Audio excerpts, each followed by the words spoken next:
भारतीय लेजेंड अदाकार यूसुफ खान अलमारूफ दिलीप कुमार 98 वर्ष की उम्र में मुंबई में इंतकाल कर गए। दुनिया भर में करोड़ों मद्दाह सोगवार। दिलीप कुमार तवील अरसे से सांस की तकलीफ में मुब्तला और चंद रोज से मुंबई के अस्पताल में जेर इलाज थे। दिलीप कुमार ने 65 से ज़ायद फिल्मों में काम किया। सुपरहिट फिल्मों में मुग़ल आज़म, देवदास, आन, अंदाज, अमर और दुनिया शामिल। दिलीप कुमार को भारतीय फिल्म इंडस्ट्री का सबसे बड़ा एजाज़ दादा साहब फाल्के अवार्ड दिया गया। पाकिस्तान में उन्हें निशान पाकिस्तान से नवाजा गया। दिलीप कुमार ने शौकत खानम अस्पताल की फंड रेजिंग के लिए भी बढ़ चढ़ कर काम किया। पाकिस्तान की सियासी क़यादत का दिलीप कुमार को खिराज अक़ीदत। सदर आरिफ अलवी और कायदे हिज़्ब इख्तिलाफ शहबाज शरीफ का दिलीप कुमार के इंतकाल पर दुख का इजहार। वज़ीर इत्तलात फवाद चौधरी ने कहा कि दिलीप कुमार को बर्रे सग़ीर के करोड़ों अफराद याद रखेंगे। वज़ीर दाखिला शेख रशीद ने कहा कि दिलीप कुमार एक एहसास फनकार थे, उनका मुतबादिल मुमकिन नहीं। मैंने मुलाकातों में भी दिलीप कुमार को एक सहर अंगेज़ शख्सियत पाया। कोरोना के दौरान मईशत पर काबू पाने वाले ममालिक में पाकिस्तान का तीसरा नंबर। इकनॉमिस्ट मैगजीन का कोरोना वबा के बाद मुआशी बहाली से मुताल्लिक 50 मुल्कों का सर्वे। हांगकांग पहले, न्यूजीलैंड दूसरे नंबर पर मौजूद, चीन का 19वां, अमेरिका का 20वां और भारत का 48वां नंबर। वज़ीर आज़म इमरान खान की NCOC, एहसास टीम और स्टेट बैंक ऑफ पाकिस्तान को मुबारकबाद। कहा सबसे बढ़कर अल्लाह ताला की रहमत और एहसान के शुक्रगुजार हैं।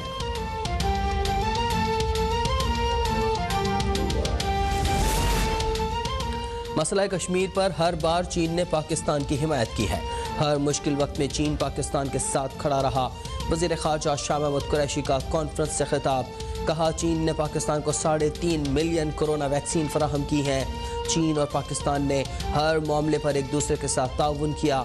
कोरोना पर चीन ने बेहतरीन अंदाज में काबू पाया। CPEC को मुकर्ररा वक्त पर मुकम्मल करेंगे।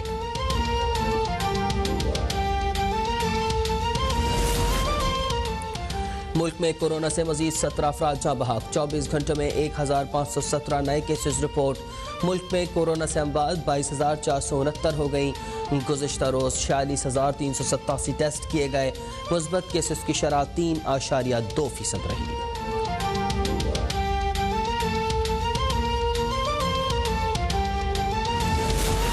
साबिक सदर आसिफ जरदारी कराची से इस्लामाबाद पहुंच गए। न्यूयॉर्क में मुबैना प्रॉपर्टी केस में अबूरी जमानत के लिए आज इस्लामाबाद हाई कोर्ट में पेश होंगे। गुज़िश्ता रोज़ चीफ जस्टिस हाई कोर्ट अतर मिनल्लाह ने अबूरी जमानत के लिए साबिक सदर की हाज़िरी ज़रूरी करार दी थी।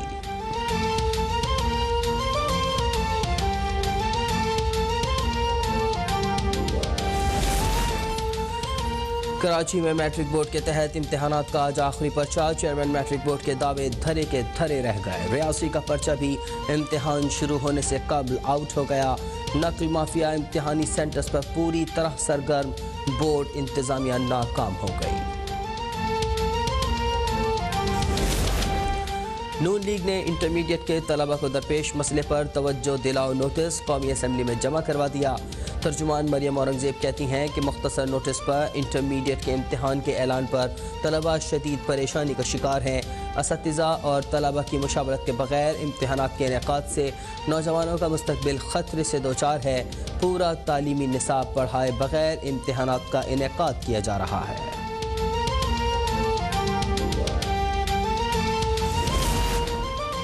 इस्लामाबाद में थाना गोलड़ा की हुदूद में मुसल्लह अफराद का लड़की और लड़के पर तशद्दुद। वाक़या का मुकदमा सब इंस्पेक्टर की मदयत में दर्ज। FIR के मुताबिक 5 से 6 अफराद ने लड़की और लड़के को असलहे के जोर पर हब्स से बेजा में रखा, बरहना करने की धमकियाँ दी। बगराम एयरबेस खाली करने का फैसला खला में नहीं हुआ। अफगानिस्तान की सियासी और फौजी क़यादत को पहले ही आगाह कर दिया था। मालूम नहीं अफगान क़यादत ने निचली सतह पर आगाह क्यों नहीं किया।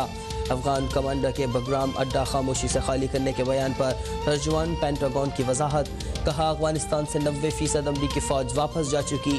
अगस्त के आखिर तक मुकम्मल इनखला हो जाएगा।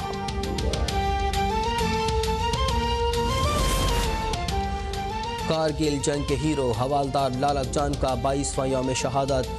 DG ISPR major general Babar Iftikhar का शहीद को खिराज अकीदत। कहा हवालदार लालक जान की जुर्रत की दास्तान आइंदा नस्लों के लिए मिसाल है। हवालदार लालक जान 7 जुलाई 1999 को मादरे वतन का दिफा करते हुए शहीद हुए।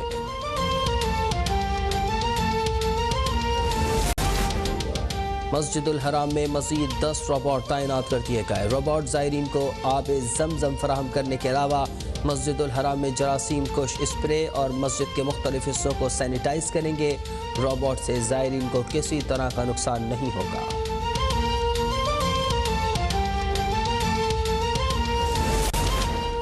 मुल्क के बेशतर इलाकों में आज मौसम शदीद गर्म और खुश्क रहेगा। महकमा मौसमियात के मुताबिक गिलगित बल्तिस्तान और कश्मीर में चंद मकामात पर आंधी और गरज चमक के साथ बारिश का इम्कान है। गुज़िश्ता रोज़ सबसे ज़्यादा दर्जा हरारत सिब्बी में 47 डिग्री सेंटीग्रेड रिकॉर्ड किया गया।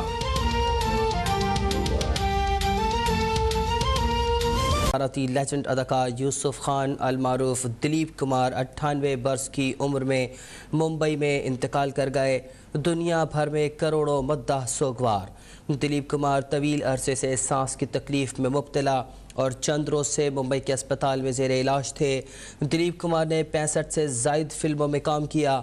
सुपरहिट फिल्मों में मुग़ल आज़म, देवदास, आन, अंदाज, अमर और दुनिया जैसी सुपरहिट फिल्में शामिल हैं। दिलीप कुमार को भारतीय फिल्म इंडस्ट्री का सबसे बड़ा एजाज़ दादा साहब फाल्के अवार्ड दिया गया। पाकिस्तान में उन्हें निशाने पाकिस्तान से नवाजा गया।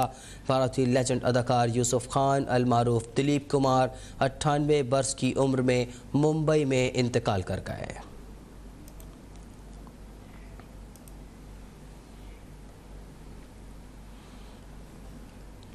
इसी हवाले से मज़ीद भी आपको अपडेट करें कि वज़ीर-ए-आज़म इमरान खान का दिलीप कुमार की वफ़ात पर इजहार अफसोस सामने आया है।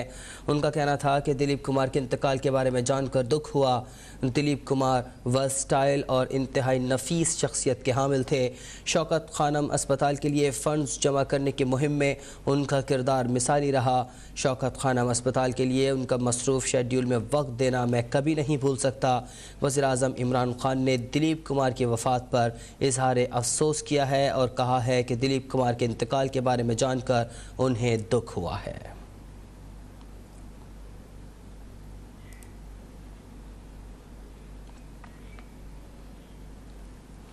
कि पाकिस्तान मुस्लिम लीग नून के सदर शहबाज शरीफ फैसलाबाद में आबिद शेर अली की अहलिया की वफ़ात पर ताज़ियत के लिए उनकी रिहाइश गाह पहुँच गए हैं। पाकिस्तान मुस्लिम लीग नून के सदर शहबाज फैसलाबाद में आबिद शेर अली की अहलिया की वफ़ात पर ताज़ियत के लिए उनकी रिहाइश गाह पहुँच गए हैं।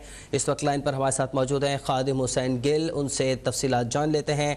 खादिम, अपडेट कीजिएगा, आबिद शेर अली पाकिस्तान पहुँच गए हैं?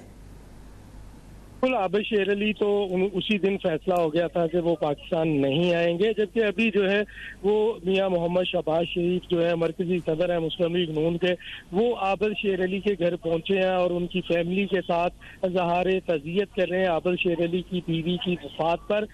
मियां मोहम्मद शहबाज शरीफ इससे पहले तलाल चौधरी हैं साबिक वज़ीर ममलिकत, उनके घर गए थे, उनकी वालदा की तज़ियत की। उसके बाद वो वहाँ से सीधा आबिद शेर अली के घर आए हैं और यहाँ पर चौधरी शेर अली के साथ जो आबिद शेर अली के वालिद हैं उनके साथ उनकी बहू और आबिद शेर अली की बीवी की वफात पर तज़ियत कर रहे हैं। मियां मोहम्मद शहबाज शरीफ का तज़ियत करते हुए शेर अली के साथ गुफ्तगू करते हुए उनका कहना था कि उनकी जो आबिद शेर अली की अहलिया की वफात पर उन्हें दिली दुख हुआ है, जबकि इस गम में वो शेर अली खानदान के साथ इस गम की घड़ी में बराबर खड़े हैं, तो शरीक हैं इस गम में। जबकि मियां शहबाज शरीफ यहाँ से निकलकर सीधे साबिक MNA मरहूम राना मोहम्मद अफजल उनके घर जाएंगे। वहाँ पर उनके बेटों के साथ राना मोहम्मद अफजल के बेटों के साथ उनकी वफात पर तज़ियत करेंगे और उसके बाद वापस वो निकल जाएंगे यहाँ से। जी ठीक है, आपने हमें अपडेट किया।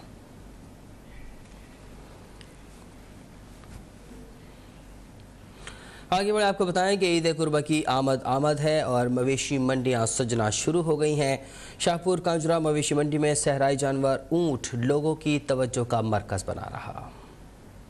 जी बिल्कुल, इस वक्त मैं मौजूद हूँ शाहपुर कांजरा मंडी में, जहाँ पर ईद कुर्बान नज़दीक आते ही बड़े नाज़ों और नखरों से पाले हुए जानवर जो हैं वो मंडी में पहुँच चुके हैं। ग्राहकों का भी सिलसिला जारी है और इस वक्त मैं मौजूद हूँ जहाँ पर ये रहीम यार खां से लाया गया ऊँट, जिसका नाम इन्होंने शेरू रखा हुआ है, जो कि मंडी में लोगों की तवज्जो का मरकज़ बना हुआ है। हम इनके मालिक से बात करते हैं, वे इनको कैसे उन्होंने पाला है, क्या खिलाते रहे, क्या पिलाते रहे और इसकी कीमत क्या है। जी बड़े मुश्किल से पालाते हूँ, बड़ी बच्चे सच्चे ले के पट्टे सट्टे डाले हूँ। इसको ऊँट का कीमत है 10 लाख। 10 लाख में रुपया कम नहीं होना।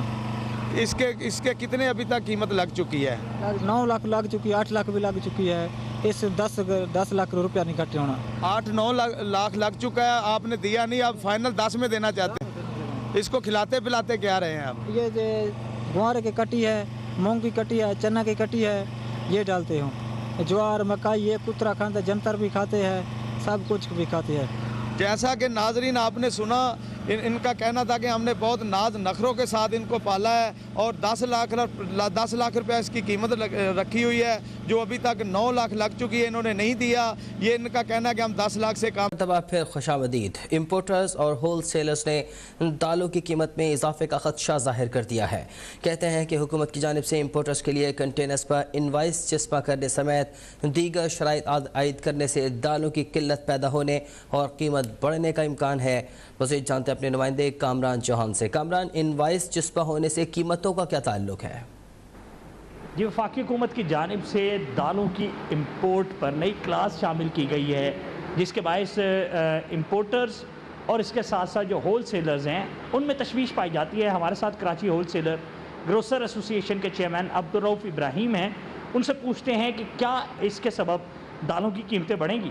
देखें, ये फैसला तो पहले भी जुर्माना था, इनवाइस ना निकलना कंटेनर पे पॉसिबल नहीं है। ट्रेडर और होता है, बेचने वाला और होता है, गांव गोटों से ही आता है, जैसे हमारे यहाँ होता है, पाकिस्तान में भी होता है, पंजाब सिंध से माल आता है। जब लोड हो जाता है, कंटेनर वज़न हो जाता है, इसके बाद कैसे इनवाइस डले? ये पॉसिबल ही नहीं है। और सेकंड बात ये है कि 5,000 को एकदम 50,000 करना, इसके बाद सेकंड टाइम 2.5 लाख और थर्ड टाइम 5 लाख। आप समझ लें ये महंगाई का ज़रिया बनेगा और ये ना तो हम भरेंगे, इम्पोर्टर हजरात भी ये नहीं भरेंगे, और ये एक ऐसा सिलसिला शुरू हो जाएगा जिसमें क्लियरिंग एजेंट भी ब्लैकमेल करेगा, जो हमारा प्राइवेट तबका है, और सेकेंडली कस्टम एहलकार भी। जाहिर सी बात है कि जब 5 लाख की पेनल्टी किसी पे लगेगी तो वो तो व्यापारी तो ये सोचेगा कि जान छुड़ाएं 1-2 लाख दे के। तो ये तो एक हमने अलग सिस्टम राइज करने जा रहे हैं, जिससे महंगाई में 20 रुपये किलो तक दालों में इजाफा हो जाएगा। तो इसका इम्पैक्ट गरीब आदमी में पड़ेगा, डायरेक्ट गरीब आदमी में पड़ेगा, क्योंकि देखें इम्पोर्टर कॉस्टिंग में लगाएगा ना, इम्पोर्टर तो कॉस्टिंग में लगाएगा, ना कि अपनी जेब से देगा। जी, रऊफ इब्राहिम का कहना है कि हुकूमत की जानिब से जो नई क्लॉज शामिल की गई है, इससे एक जानिब जो है वो रिश्वत का बाजार गर्म होगा, वहीं इसका इम्पैक्ट जो है इन्फ्लेशन की सूरत में आएगा। दालें क्योंकि गरीबों की ज़्यादा इस्तेमाल की अशिया है, इसी सबब हुकूमत को चाहिए कि फौरी सूरत हाल का नोटिस ले। बसूरत दीगर दालों की कीमतों में तकरीबन 15 से 20 रुपये फ़ी किलो का इजाफे का इम्कान है। जी ठीक है कामरान चौहान, आपने हमें कराची से अपडेट किया। उधर मीरपुर खास तालीमी बोर्ड के तहत मैट्रिक के इम्तहानात जारी हैं। आज 9वीं जमात का पर्चा भी आउट हो गया है। मज़ीद जानते हैं अब तक के नुमाइंदे नाहिद खटक से। नाहिद, पूरे सिंध में एक जैसी सूरत हाल है, मीरपुर खास में भी यही हो रहा है? जी बिल्कुल, उमरकोट जिले भर में मीरपुर खास तालीमी बोर्ड के 9वीं और 10वीं जमात के इम्तिहान जारी हैं। आज 9वीं जमात से केमिस्ट्री का पर्चा लिया गया, जबकि हस्ब मामूल पर्चा वक्त से पहले ही व्हाट्सएप के जरिए आउट होकर मार्केट में आ गया। इम्तिहान के दौरान दफा 144 के बावजूद जिला भर के तमाम शहरों में फोटो कापी मशीनें जो हैं, दुकानें जो हैं वो खुली हुई हैं, जबकि मीरपुर खास बोर्ड के तहत होने वाली केमिस्ट्री के पर्चे का वक्त सिर्फ 2 घंटे मुकर्रर किया गया है। जबकि केमिस्ट्री पर्चे के दौरान आज डायरेक्टर सेक्रेटरी तालीम मीरपुर खास इकबाल मेमन ने मुख्तलिफ इम्तिहानी मराकज का दौरा भी किया, जबकि डायरेक्टर की आमद से कबल ही स्कूल इंतजामिया ने तलबा को अलर्ट कर दिया। इस वजह से किसी भी बच्चे से कापी जो है वो नहीं बरामद की गई। इंतजामिया की जानिब से सिक्योरिटी के सख्त इंतजाम किए गए हैं। सिक्योरिटी इंतजाम के बावजूद जिला भर में इम्तिहानी मराकज के बाहर कापी कराने वालों का रश नजर आ रहा है। हलशुदा पेपर बआसानी इम्तिहानी मराकज के अंदर पहुंचाए जा रहे हैं, जबकि दूसरी जानिब तमाम इम्तिहानी मराकज पर खुलेआम नकल जारी है। हमें नाहिद खटक अपडेट कर रहे थे।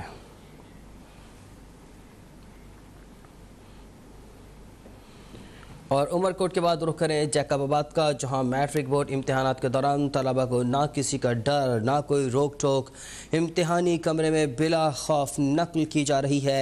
नवी जमात का कीमिया का पर्चा वक्त से पहले ही आउट हो गया और इम्तिहानी कमरे में SOPs की खिलाफ वर्जियाँ भी देखने में आई हैं। एक डेस्क पर 2 तालिब इल्म और नकल ज़ोर शोर से जारी है। जैकबाबाद का मैट्रिक बोर्ड का इम्तिहान, जहां नकल माफिया उरूज पर है और ना तलबा को किसी का कोई डर है और ना ही कोई रोक टोक, इम्तिहानी कमरे में बिला खौफ नकल की जा रही है।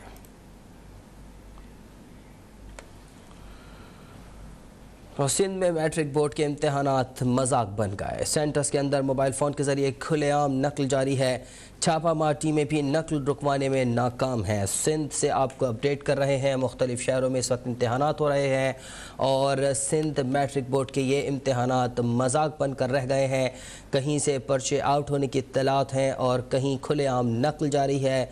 सिंध मैट्रिक बोर्ड के इम्तिहानात सेंटर्स के अंदर मोबाइल फ़ोन के ज़रिए खुलेआम नकल जारी है। छापामार टीमें भी नकल रुकवाने में नाकाम हैं। इस वक्त आपको अपडेट कर रहे हैं मैट्रिक बोर्ड के इम्तिहानात जो कि सिंध के मुख्तलिफ शहरों में जारी हैं और इत्तलात ये हैं कि मुख्तलिफ जगह से पर्चा व्हाट्सएप के ज़रिए आउट हुआ है, जबकि सेंटर्स के अंदर मोबाइल फ़ोन के ज़रिए खुलेआम नकल जारी है। छापामार टीमें हैं जो कि इस वक्त निकली हुई हैं, लेकिन इसके बावजूद वो भी नकल रुकवाने में नाकाम रही हैं।